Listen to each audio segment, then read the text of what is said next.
안녕하세요. 이국기 교수입니다. 오늘은 신체적 매력에 대해서 좀 얘기해 볼게요. 신체적 매력은 과연 우리에게 축복일까요? 저주일까요? 정말 어떤 신체적 매력이 뛰어난 사람들 보면은, 때론 뭐 좀 부러울 때도 있습니다. 뭐 아주 영화배우, 모델, 에서 연기자들, 또 연예인들, 이렇게 신체적 매력이 뛰어난 사람들 보면은 부러울 때도 있어요. 근데 이게 과연 축복일까, 저주일까? 이 성경에 보면은 구약 성경에 보면 이런 얘기가 있어요. 너희의 하나님 여호와는 신의 신이며 주의 주시오 크고 능하시며 두려우신 하나님이라. 여기가 이제 중요하죠. 파란색. 사람을 외모로 보지 아니하시며 뇌물을 받지 아니하시고. 신명기에 있는 말씀이고, 또 이런 비슷한 얘기들이 많이 있습니다. 여호와께서 사무엘에게 이르시되 그 용모와 신장을 보지 말라. 외모를 보지 말라는 거예요. 내가 이미 그를 버렸노라. 나의 보는 것은 사람 같지 아니하니 사람은 외모를 보거니와. 사람은 뭘 본다고요? 외모를 보거니와 나 여호와는 중심을 보느니라. 그러니까 신은 우리 마음을 봐요. 근데 사람을 어떻게 한다고요? 사람은 외모를 봅니다. 어떤 이게 이 종교적인 설교를 하시는 만약 목사님들 같으면은 아마 이렇게 얘기하셨겠죠. 신께서 우리의 중심을 보시고 우리의 마음을 보신다는데 어찌 너는 이렇게 외모만 보느냐? 근데 죄송해요, 저는 목사님이 아니니까 이 얘기는요 사실 그대로의 해석할 필요가 좀 있지 않을까요? 사람은 외모를 봐요. 사람은 신체적 매력을 봅니다. 그걸 인정해야죠. 사람은 신체적 매력을 봐요. 저는 그게 더 중요한 것 같아요. 사람은 신체적인 매력을 본다. 외모를 봅니다. 안 본다면은 그 사람은 정말 거짓말쟁이죠. 자기 마음을 진짜 그 사람이야말로 속이는 사람이죠. 대부분의 크리스찬들은 너희도 하나님처럼 외모를 보지 말아라. 이거 이렇게 해석하는데 저는 이제 그렇게 해석하고 싶지 않다는 거예요. 독실한 크리스찬 분들은 좋아요. 외모를 보지 않는다고 칩시다. 그러니까 그렇다는 건 아니고 그렇다고 친다는 거예요. 근데 종교와 관련 없는 사람들은 어떨까요? 사실 종교와 관련 없는 더 많은 사람들은 여전히 외모를 봐요. 그리고 제가 말씀드렸듯이 신이 아닌 이상 사람은 누구나 외모를 봅니다. 자, 그리고 이제 신체적 매력이 뛰어났던 한 사람에 대해서 좀 얘기해 볼게요. 젊은 시절에 세라 히스라는 여성이고요. 아주 매력적이었습니다. 그 다음에 특별한 인재여서 남부러울 것이 없어 보이는 그런 사람이었어요. 이 세라 히스는 와실라 고등학교를 졸업하고 2년 뒤인 1984년 다음에 미스 알래스카 이 무대에 올라서 장기자랑으로 플루트 연주를 했고요. 이 20살의 이 세라 히스는 이 대회에서 이 미스 알래스카 대회에서 2등을 해요. 그 다음에 우정상도 받았습니다.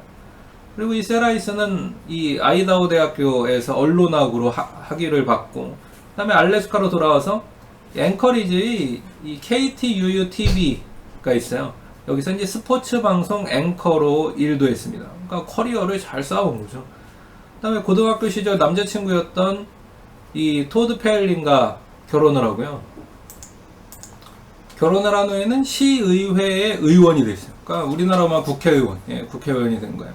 그리고 이때부터 그녀는 이 세라 페일린이 됩니다. 그러니까 세라 히스가 아니라 이제 남편의 이 성을 따는 거죠. 그래서 세라 페일린이 돼요. 그리고 그로부터 10년 뒤인 1996년 이 원래 세라 히스, 이 그러니까 세라는 고향 웨실라의 시장 선거에 이제 출마합니다. 그리고 당시에는 이미 거기 현직 시장이 있었고, 이제 현직 시장하고 붙은 거예요. 현직 시장하고 지금 이제 세라가 붙은 거죠.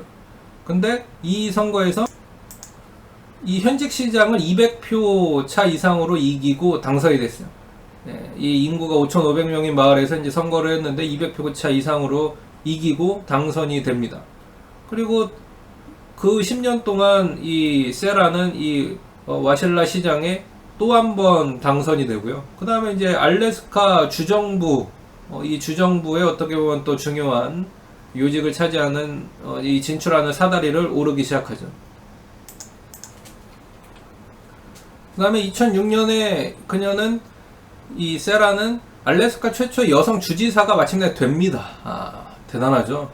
그 다음에 2008년에는 존 맥케인에게서 그녀의 삶을 바꿀 수 있는 전화 한 통을 받는데, 이 맥케인은 이 세라에게 전화를 해서 당신을 부통령 후보로 지명할 테니까, 이 미국은 이제 런닝메이트 시스템이잖아요. 그러니까 대통령 후보가 있고 이 부통령이 있고, 예. 대통령과 부통령 이렇게 런닝메이트 같이 이제 팀이죠, 팀. 그 다음에 이 알래스카 주지사로 당선된 이 세라를, 그러니까 나랑 같이 뛰자, 나랑 같이 런닝메이트 하자, 당신을 부통령 후보로 지명할 테니까 우리 공화당 후보로 해서 대통령 선에 같이 나가자, 이런 제안까지 받고 이제 흔쾌히 응하고 이제 그 대통령 선거 팀에 이제 들어가는 거죠. 그 다음에 언론과 페이스북을 하는 사람들의 이 사돈부터 팔촌까지 이구동성으로 젊고, 어떻게 보면 이 사진빨이 잘 받는, 그러니까 외모가 좋다는 거죠. 사진빨이 잘 받는 이 세라 펠린의 외모가 참전용사이자 정계의 원로로서 전형적인 정치가 스타일인 맥케인과 완벽한 대조를 이룬다, 이런 식으로 평가했어요. 그러니까 이런 게 이제 소위 말하는 심리학에서 말하는 대비 효과죠. 대비 효과, 컨트라스트 이펙트. 그게 딱 대비가 되는 거예요. 이 사람이 잘 못하는 거 이 사람이 보완해주네. 이 사람이 잘 못하는 거 이 사람이 보완해주네. 뭐 그런 거죠. 그래서 이제 좀 농담 반 진담 반으로 소개팅에 나갈 때는 나보다 신체적 매력이 좀 덜한 친구랑 나가라, 이런 말을 많이 하잖아요. 왜 대비 효과를 하려고. 그리고 이렇게 이 맥케인은 대통령감처럼 보이는 반면에, 어떻게 보면 이 세라 페일리는 고리타분한 공화당 후보에게는 없는, 이렇게 공화당이 보수 정당이고 원래 약간 고리타분한 느낌이 미국에서도 좀 있나 봐요. 근데 그 고리타분한 공화당 후보에게는 없는 이 아름다움, 또 신체적 매력, 통통 튀는 그런 거, 약간의, 그러니까 중도적인 사람들의 표를 끌어당길 수 있는 그런 느낌인 거죠. 그런 매력을 갖고 있다, 이렇게 평가를 했어요. 그리고 이렇게 세라 페일리는 정치계의 새로운 어떤 현상으로 자리를 잡았습니다. 그리고 좀 어떻게 보면 맥케인보다는 보잘것없긴 하지만 상대적인 거죠. 세라 페일린에게도 이런 이 정치적인 이력이 전혀 없는 건 아니었어요, 그렇죠? 일단 알래스카 주지사고, 그 다음에 이 세라 페일린은 어느 쪽에서 공천을 받든 약간 적은 행정 경력이 있는 유일한 후보였습니다. 그리고 이 세라 페일린은 짧은 행정 이력이 워싱턴 중심의 이 노인들의 구태의연한 정치에 되게 환멸을 느끼는, 그러니까 약간 구시대적인 정치에 약간 환멸을 느끼는 사람들에게 되게 신선하게 다가왔어요. 그러니까 오히려 이런 아직 한참 일할 나이에 이런 사람, 또 젊은 사람, 매력적인 사람, 그 다음에 행정 이력이 짧아서 아직 그 세계에 물들지 않은 사람, 이렇게 느낀 거죠. 그 세계의 나쁜 물, 구시대의 나쁜 물에 들지 않은 사람, 이렇게 느껴졌던 거예요. 그래서 이 미국 정치판에 어떻게 보면 그동안에 없었던 가장 아름다운 예쁜 여성이 정계 혜성처럼 이렇게 등장을 한 거죠.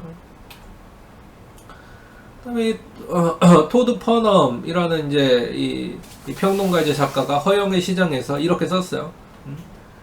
그대로 읽어드리면은, 이 세라 페일린 현상은 검토할 가치가 있다. 이런 말 자체가 성차별주의를 야기할 수도 있겠지만, 그녀는 현재 전국 단위 정치판에서 그토록 높은 위치까지 올라간 여성 가운데 가장 예쁘다. 논쟁의 여지 없이 그녀는 힘께나 쓴다는 사람들 틈에 들어간 최초의 아름다운 여자라 할 수 있다. 그러니까 이게 이제 평가예요. 그 다음에 또 이 토드 퍼넘은 이렇게 또 지적을 합니다.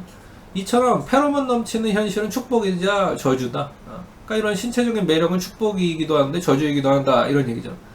페일린 정도의 경력이 있는 사람이 있는데 외모가 수전 보이를 닮았다면 사람들은 그에게 두 번 다시 눈길을 주지 않을 것입니다. 여기 수전 보일이죠. 근데 세라 페일린은 그런 사람들을 사로잡았어요. 왜? 일단 신체적으로 매력적이니까. 그런데 이 미인대 출신으로 보인다는 이유 때문에, 그리고 실제로 미인대 출신이잖아요. 미인대 출신이라는 이유 때문에 사람들은 이 페일린에게 두 번째 기회를 주는 것, 또는 그 이상의 기회를 주는 것에 대해서는 주저했어요. 무슨 말이냐? 이 토드 퍼넘의 지적처럼 세라 페일린의 정치적인 경력은 딱 주지사, 그 다음에 부통령 후보까지가 한계였다는 얘기예요. 그 이상으로도 올라가지 못해요. 이 퍼넘의 지적은 사회심리적 현상의 핵심을 아주 제대로 포착한 겁니다. 뭐냐? 신체적인 매력은 좋을 때도 있지만 나쁠 때도 있다는 얘기예요. 또 특별히 여성의 신체적인 매력이 미치는 영향에 있어서는 장단점이 굉장히 분명합니다. 여러 연구에 따르면요, 매력적인 외모는 성별에 대한 고정관념을 더 강화시키는 우리 심리적 작용을 일으켜요. 여성적인 것과 관리자라는 것이 사실은 우리의 인간의 고정관념에서 잘 연결되지 않거든요. 왜? 그동안의 정말 우리 인류의 수많은 역사가 무슨 사회였습니까? 남성 중심 사회였기 때문에 그래요. 이걸 부정할 수는 없잖아요. 그래서 여성은 여전히 어떻게 보면 이 성적 평등에 대한 부분에서 아무튼 상대적으로 조금 불평등한 부분을 이 불이익을 받고 있죠. 그래서 이거를 개선하고 더 개선해야 되는 거 아니겠습니까? 그래서 여성적인 것과 관리자는 잘 연결되지 않는다. 이게 이런 게 고정관념이죠. 이런 이미지 때문에 매력적인 외모의 여성, 그러니까 더 여성적이라는 얘기죠. 여성스러운 여성일수록, 매력적인 외모의 여성일수록 잘생긴 남자보다 관리자로 승진하는데 어려움을 겪어요. 이게 겉으로는 드러나지 않지만 우리 마음에서 일어나는 일 때문에 결과가 이렇게 나타난다는 얘기예요. 또 관리자가 되더라도 외모가 매력적인 여성은 간혹 더 가혹한 평가를 받습니다. 일을 못한다는 평가를 받아요. 그러니까 이거는 실제 있는 현상입니다. 이게 있는 현상인데 없다고 내 눈앞에 코끼리가 있는데 코끼리가 없다고 주장하면 안 되겠죠. 우리 집안에 코끼리가 들어와 있는데 코끼리가 없다고 주장하면 안 되잖아요. 그러니까 눈 가리고 아웅한다고 하죠, 그런 거를. 손으로만 하늘을 가린다고 하늘이 가려집니까? 이거는 실제 있는 현상이에요. 그래서 페일린도 사실 마찬가지였어요. 신체적 매력이 있기 때문에 어떻게 미인대, 그 다음에 이제 방송 앵커로도 가고, 그 다음에 이제 정치계에 신선한 바람을 불어일으키고, 와, 저런 사람이 또 공화당 후보로 나오니까 뭔가 좀 신선하다. 그렇게 해서 어느 정도 성공하고 올라갔지만은, 뭔가 독특함, 그동안에 없었던 새로운 어떤 매력, 그런 것으로 인해서 이렇게 좀 올라갔지만, 더 이상 나아갈 수는 없었어요. 그래서 이 얘기에서 우리는 두 가지 분명한 사실을 알 수 있습니다.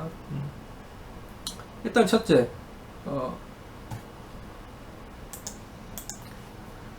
어느 정도 성공하거나 기회를 얻은 것에 있어서 신체적 매력은 중요해요. 근데 두 번째, 더 높이 올라가기 위해서는 신체적 매력 이상의 자질들, 어떤 전문 지식, 화술, 사회적 기술 등이 필요합니다. 실제로 세라 페일리는요, 이 말실수 많기로 유명했던 사람이에요. 말실수가 너무 많아. 그러니까 사실 만약에 전문 지식을 갖추고 화술을 갖추고 사회적 기술을 더 갖췄으면 더 올라갈 수도 있었겠죠. 근데 딱 신체적 매력만으로는 아무튼 한계가 있었다는 거예요. 분명하게. 세 번째, 특히 성역할 고정관념이라는 것이 강하게 존재하는 어떤 세계, 공동체, 단체, 이런 어떤 사회적 집단에서 여성의 리더가 되기 위해서는요, 외모 이상의 것을 갖추고 드러내서 인정받을 필요가 있습니다. 다시 말씀드리지만 이 세라는 말실수가 많고 전문 지식이 적었거든요. 그리고 이렇게만 할 때 아까 다시 한번 돌아가 보면은 여기 지금 보이세요? 요런 평가. 그러니까 맥케인은 전형적인 정치가처럼 보이고 세라 페일린은 어떻게 보면 세라 페일린으로 인해서 맥케인이 더 전형적인 정치가로 보이게 된 것. 이런 대비 효과.